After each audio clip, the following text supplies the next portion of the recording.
高雄有一间国小的导师，互人指控会用白目也是欠拍等等的用词来骂伊的学生，甚至佫会甲人拍。就连学生上课啉水，也是讲走便所，都要甲处罚，互囡仔是真畏上课。即马校方是回应讲，已经甲这个老师暂停聘用3个月，也会启动调查来积极辅导一班的学生。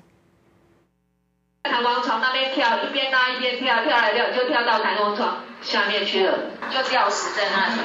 囡仔听到老师的话，登去甲布红仔吊伫咧卡顶的锁仔顶，佮向凤山某一间国小的家长指控讲，一个2年的班级导师登去用话，还佮动作霸凌学生，原本去年底也受到5位家长的投诉。 一学校上学，每个人都是愁容满面，然后有孩子不会或者被老师骂的时候，其他同学想会去帮忙，结果连要去帮忙的同学都被骂。 我有问题举手，他跟我说全班29个人凭什么要为了你一个人停下来，然后叫我闭嘴。那以前学生出面指控，当咧这班的囡仔，佮用布红武器，互老师用车拍的情形，囡仔佮因为安尼生跋倒受伤，家长真疼心，决定和其他家长做伙联署改聘老师。有小朋友要上厕所，老师就说你不能去，结果小朋友就不小心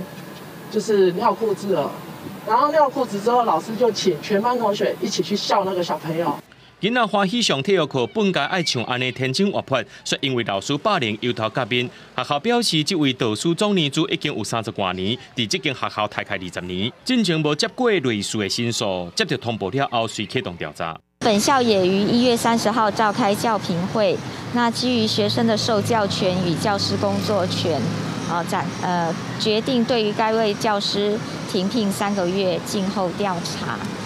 除了暂时停聘而且调查，学校也会针对这班的学生进行辅导。目前班级由其他老师代班，原本基金会呼吁学校就要谨慎调查，该聘无责任的老师，避免其他学生受害。记者综合报道。